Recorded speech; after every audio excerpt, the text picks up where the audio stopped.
안녕하십니까. 베트남에서 은퇴를 책임져주는 베트남 부동산 이야기 김혜성입니다.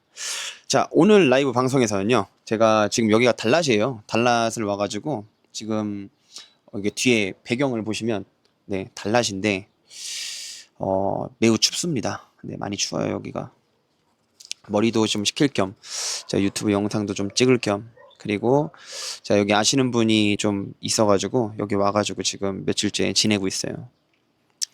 달랏은 날씨가 참 좋은 것 같아요. 자, 오늘 라이브 방송은요, 많은 분들이 저한테 이제 공통적으로 카톡으로 질문을 주셨는데, 베트남에서 아파트를 사는 게 맞냐? 아니면 그냥 월세로 사는 게 안전하냐? 이거에 대해서 좀 많은 질문을 하셨어요. 사실 이 질문에 대해서 답변은 뭐 유튜브나 뭐 커뮤니티마다 제각각인데, 뭐 누구는 외국에서 집 사면 절대 안 된다, 막 이렇게 하시는 분들도 계시고, 그리고 또 뭐 누구는 지금이 마지막 기회다 이러면서 이제 뭐 매수를 뭐 말씀하시는 분들도 많이 계세요. 근데 이제 10년 넘게 제가 이제 현장에서 외국인 최초로 공인중개사로 활동하면서 제 입장을 좀 말씀을 드릴게요. 일단 부동산이라는 거는요, 감정이 아니라 이제 데이터와 개인의 상황, 이런 것들로 결정을 해야 하고, 그리고 무엇보다도 위치도 되게 중요하고. 그래서 오늘 영상에서 제가 뭔가 한쪽의 입장에서 뭐 막 대변하고 그런 게 아니라, 매매와 임대 그리고 그 각각의 선택이 가지는 실전적인 장단점을 제가 말씀을 드릴 거예요. 그리고 리스크를 좀 말씀을 드릴 테니까 다들 이걸 보시고 좀 결정을 하시면 좋을 것 같습니다. 자, 일단 먼저 베트남 정착 초기에는요, 많은 전문가들이 임대를 권합니다. 일단 제가 말씀드리고 싶은 거는, 베트남은요, 한국 문화, 그리고 한국 기후, 한국 인프라, 이런 것들이 완전히 다른 나라예요.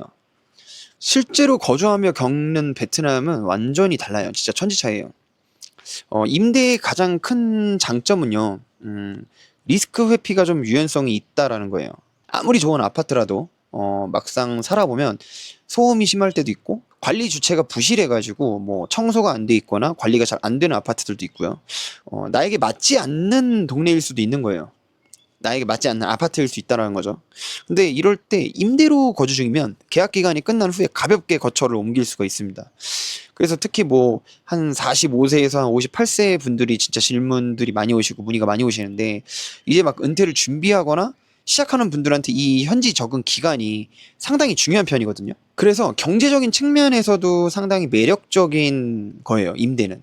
2026년 현재 베트남 은행 금리는 한국보다 훨씬 높습니다. 지금 뭐 몇십 년째 계속 높거든요. 아파트를 매매할 자금을 한국의 안전자산이나 뭐 현지 정기 예금에 운용하면서 그 수익으로 월세를 충당하는 방식, 이런 것들이 원금을 보존하면서 거주 비용을 해결할 수 있는 아주 스마트한 전략이 될 수 있을 것 같아요. 그래서 일단 경험을 해보고 확신이 설 때 움직이겠다는 분들에게는 제가 볼 때는 임대가 가장 합리적인 선택입니다. 자, 그러면 이제 매매는 어떨까요? 매매는 그냥 위험하냐? 절대 그렇지 않아요. 저는 만약에 뭐 내가 여기서 집을 남의 집에서 사는 거 말고 내가 꾸미고 살고 싶다, 그럼 매매도 추천을 드립니다. 베트남에서 투자하시는 분들이 대부분 다 이제 주거 안정 그리고 자산 가치, 이거를 같이 생각을 많이 하십니다. 그래서 매매가 훨씬 더 강력한 대안이 될 수 있다고 생각할 때가 많아요. 일단 제가 생각하는 그 첫 번째 이유는, 이 노후 생활에서 퀄리티를 결정할 수 있는 거는 주거 안전성이에요. 그래서 이 주거 안정성이 얼만큼 좌우하냐면, 은퇴 후에 이제 타국에서 생활을 하다 보면은 가장 큰 스트레스가 이 이사하는 그 시점하고 임대료가 상승될 때입니다. 그래서 이 베트남 집주인들이 갑자기 집을 비워달라고 하거나, 아니면은 뭐 갑자기 터무니없이 월세를 올린다거나 그러면은, 이게 한 1년 딱 평안했다가 재계약할 때, 뭐 혹은 이사를 해야 될 때, 이때 노후 자체가 불안해질 수밖에 없어요. 그래서 뭐 제가 집을 사게 되면은 인테리어도 제 취향껏 뭐 할 수가 있고, 그리고 좀 평생 안정적으로 머물 수 있는 그런 심리적 요새? 뭐 약간 그런 거라고 할 수 있죠. 자, 그리고 두 번째로는요, 베트남의 지속적인 우상향이 되는 도시입니다. 베트남이라는 나라가. 베트남은 지금 현재 전 세계가 주목하는 생산 기지거든요. 베트남에 온 지가 20년이 됐고 부동산을 한 지가 지금 10년이 넘었습니다. 근데 생산 기지뿐만이 아니라 생산 기지이면서 소비 시장이에요. 왜냐면 도시화가 급격하게 높아지고 있는 상황이고 중산층이 상당히 높아지고 있는 상황이고 그렇기 때문에 특히 대도시의 핵심 입지에 위치한 이 아파트들 있잖아요. 뭐 예를 들자면 투팀 신도시나 아니면 마스터리 타우디엔 뭐 이런 데가 있죠. 그런 데가 희소성이 갈수록 높아집니다.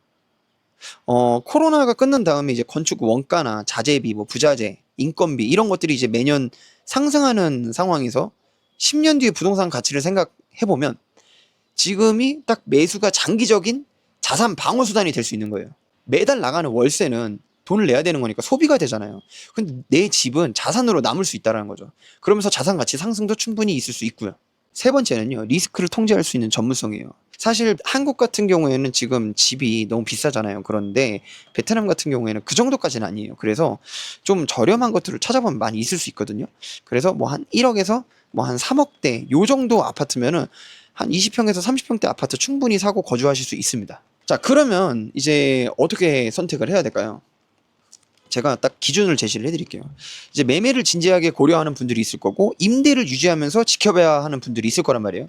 그래서 매매를 진지하게 생각하시는 분들은 제가 말씀을 드리자면 최소 10년 이상 내가 베트남에 정착할 것 같다. 그런 의지가 있다. 확고한 의지가 있다. 이런 분들. 혹은 뭐 아파트 매수 비용이 전체 은퇴 자금의 한 40% 이하다. 예, 현금 유동성에 좀 여유도 있다. 이러신 분들. 그리고 내가 내 집에 살고 싶고 주거비 지출을 하고 싶지가 않다. 예, 맨날 이사 가고 싶지 않다. 예, 향후 베트남 경제 성장에 그리고 또 우상향 될 때 그때 자산 차익을 좀 노리고 싶다라고 하시는 분들은 매매를 하는 것이 삶의 기반을 다지는 가장 훌륭한 투자처가 되지 않을까 싶고요. 자, 그리고 이제 임대를 생각하시는 분들은 내가 베트남 생활도 처음이고 아직 안 살아봤고 뭐 한 달 거주 정도 해봤다. 한 달 살이 이런 걸 해봤다. 뭐 1년 이상의 거주 경험이 없는 분들 이런 분들은 임대로 먼저 시작을 하시는 게 좋습니다. 그리고 자산의 대부분이 이제 부동산에 묶여 있어서 급격한 뭐 현금 흐름이 필요한 경우들이 있잖아요. 네, 이런 분들은 임대로 하시는 게 좋아요. 그리고 건강상의 이유나 뭐 가족 문제로 뭐 언제든지 내가 한국으로 유턴할 가능성이 있다.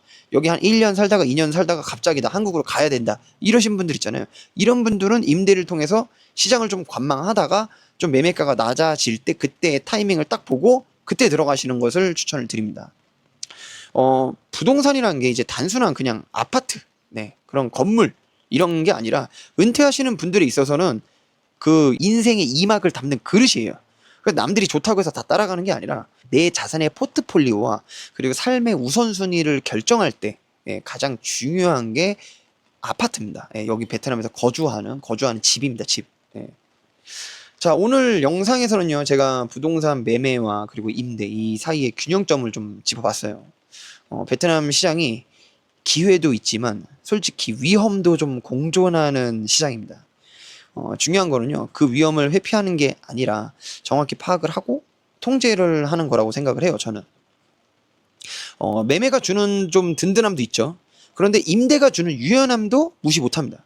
그래서 지금 베트남으로 오실 분들은 은퇴 설계에 더 필요한 것이 무엇인지 깊이 고민을 좀 해보시고 내가 임대로 살아야 되는지 매매로 살아야 되는지 이런 것들을 조금 더 생각을 해보시고 제2의 인생을 클리어하게, 퍼펙트하게 사시면 좋을 것 같습니다. 자, 구체적인 뭐 지역별 시세나 뭐 법적 절차 그리고 베트남 은퇴에 대해서 좀 궁금한 점이 있으신 분들은 그냥 언제든지 카카오톡으로 저에게 문의 주시면은 제가 상담을 통해서 안내를 해드리도록 하겠습니다.